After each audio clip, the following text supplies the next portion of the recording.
Olá, seja bem-vindo a Conversas Cristãs e obrigado por assistir. Este é um espaço de comentário das notícias do ponto de vista cristão e bíblico, usando aquilo que nós entendemos ser a revelação de Deus para o homem, para ser os nossos óculos através dos quais nós olhamos o que está a acontecer. Como se não bastasse uma crise de saúde, que é mundial, como se não bastasse uma crise energética com a subida dos preços, como se não bastasse uma crise económica que está aí e se avizinha a agravar-se, como se não fosse suficiente uma crise social por causa de todas estas dificuldades que temos vivido, como se não fosse suficiente uma crise psicológica com uma parte ainda significativa da população a sofrer com pânico, ansiedade, depressão, nós temos agora também uma crise política. Porque os senhores que nós elegemos para governar este país entenderam que deviam fazer cair este governo. Sim, foi isso que aconteceu. Lembramos que o partido que estava no poder, ou que ainda está no poder, não ganhou eleições. Teve um bocadinho mais de votos do que outros, mas usou de um artifício, de uma artimanha, ou seja, pediu aos partidos que estavam à sua esquerda, em termos de espectro político, que viabilizassem este governo de minoria. Sendo assim, criou-se a famosa geringonça. O nome já dizia muito, não é? Portanto, estes partidos viabilizavam, nomeadamente aprovando os orçamentos de Estado e depois ficando do lado do partido do poder na maior parte das votações, permitindo assim que houvesse governação no país, já que nenhum partido tinha maioria legítima para, de facto, governar com total segurança. Fazendo as contas, nós percebemos que o partido no poder tinha aproximadamente 17% dos votos dos eleitores no país, porque lembramos sempre que é apenas metade das pessoas que acaba por ir votar. E o que aconteceu agora? O Orçamento de Estado não foi aprovado. Porquê? Não havia condições de ser aprovado? Evidentemente que havia. Porquê que as intransigências surgiram agora? Porquê que agora é que isto tinha que ser e não havia nenhuma possibilidade de ser diferente? Porquê que o Governo não foi capaz de se aproximar dos partidos de esquerda que estão e o apoiaram até aqui e ceder um pouco mais naquilo que estes partidos pediam? Porquê que estes partidos não foram capazes de ceder um pouco para que o PS pudesse continuar a governar e o Orçamento de Estado fosse aprovado? Basicamente houve desejos das duas partes de que isto não continuasse. E isso tem sido dito por vários analistas políticos, não somos nós que temos capacidade para chegar a esta conclusão, mas se nós olharmos bem para aquilo que se passa, o mais provável é que a maioria dos partidos acabou por entender que era interessante ir a eleições. Sem pensar no povo, sem pensar na situação do país, sem pensar no que isto traz de mais ansiedade ainda para a nação, eles acharam que era interessante porque acreditaram que vão ter melhores resultados do que aqueles que tiveram nas últimas eleições.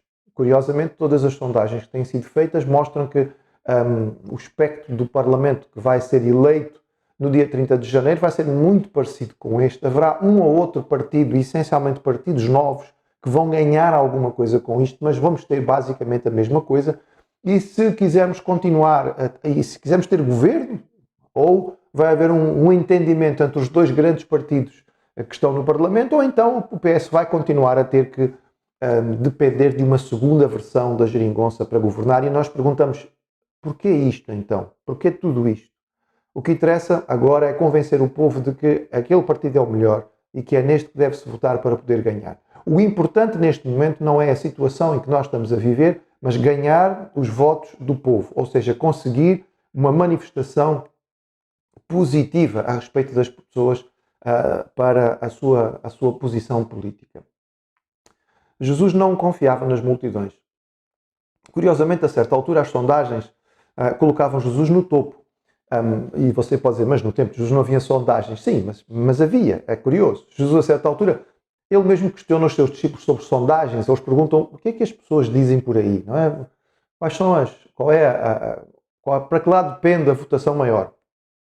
E o texto diz claramente que, após a multiplicação dos pães e peixes, a multidão queria fazer de Jesus o seu rei. Portanto, as sondagens colocavam Jesus no topo, colocavam Jesus na posição de destaque, ou seja, a multidão amava Jesus. E as multidões procuravam Jesus de forma contínua. Ele não podia praticamente se deslocar de lado para lado sem que houvesse grandes multidões atrás dele. E a pergunta que nós podemos fazer é como Jesus reagiu. As pessoas normalmente gostam de aprovação. Os políticos, de forma especial, apreciam multidões. E quanto mais gente, melhor para poder colocar, não é, a informação de que nós tivemos tantos milhares presentes no nosso comício. Ora, depois de uma destas ocasiões em que a multidão estava em grande quantidade junto com Jesus e que as sondagens mostravam claramente um pendor da população para eleger Jesus e colocá-lo numa posição de governação, Jesus responde com um discurso extremamente duro, em que Jesus aponta mesmo o dedo às pessoas e diz: vocês só vieram aqui porque encheram a barriga, porque vocês comeram pão e peixe e por isso voltaram hoje outra vez. Mas vocês não entenderam nada daquilo que eu estou a dizer e não estão verdadeiramente interessados na mensagem que eu estou a pregar. Resultado, as sondagens caíram a pique e Jesus perdeu a massa, digamos, que o acompanhava. E curiosamente, nesta altura, nós podemos dizer que o político que perde, não é? A multidão fica desesperada, ele precisa de subir nas sondagens. O que é que Jesus fez? Ele virou para aqueles que ficaram e perguntaram: vocês também não querem ir embora? Não querem ir embora? É interessante porque o texto deixa muito claro que Jesus não confiava nas multidões. Ele sabia que a multidão que o recebeu no domingo de Ramos e que fez uma grande festa para a sua entrada em Jerusalém, muitos desta multidão estariam presentes na sexta-feira a gritar: crucifica-o! E por isso Jesus anunciou aquilo que os cristãos têm a noção e devem compreender, que o cristianismo nunca será verdadeiramente a maioria. Sim, você pode me dizer: mas olha, houve épocas no mundo, na história, por exemplo, aqui do velho mundo da Europa, em que o cristianismo era claramente a religião de topo. A maioria das pessoas diziam que eram cristãs. Por isso é que nós dissemos, verdadeiramente a maioria. Como nós hoje em Portugal, se perguntarmos às pessoas, teremos uma maioria de pessoas a dizer que são católicos. Mas se os pressionarmos a sério, nós descobriremos que os católicos praticantes são, na verdade, uma minoria.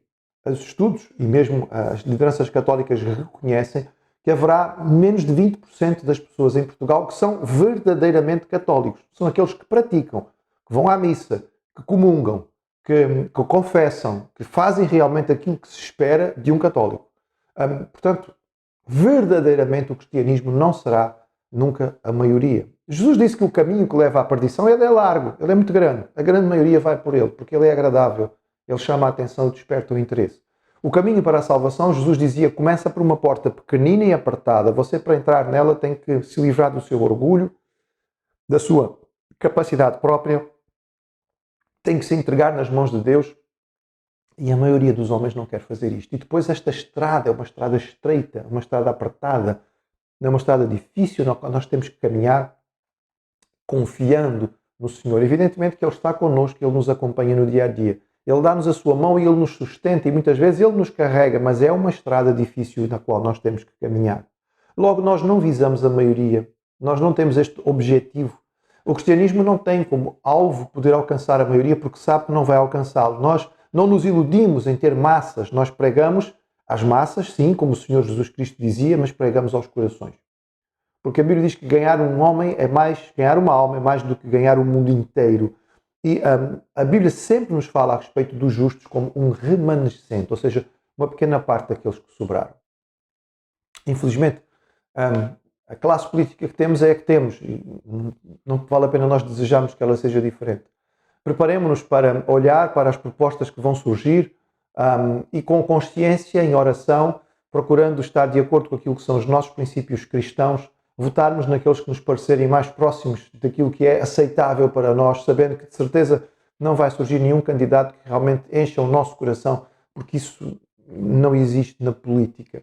Mas saibamos que o objetivo do cristão não é a maioria, mas que o nosso coração deve estar seguro, fazendo parte desta minoria que é fiel, esta minoria que anda no caminho estreito, esta minoria que entende que os princípios de Jesus não são o caminho mais fácil para viver, mas são a vida que leva à eternidade.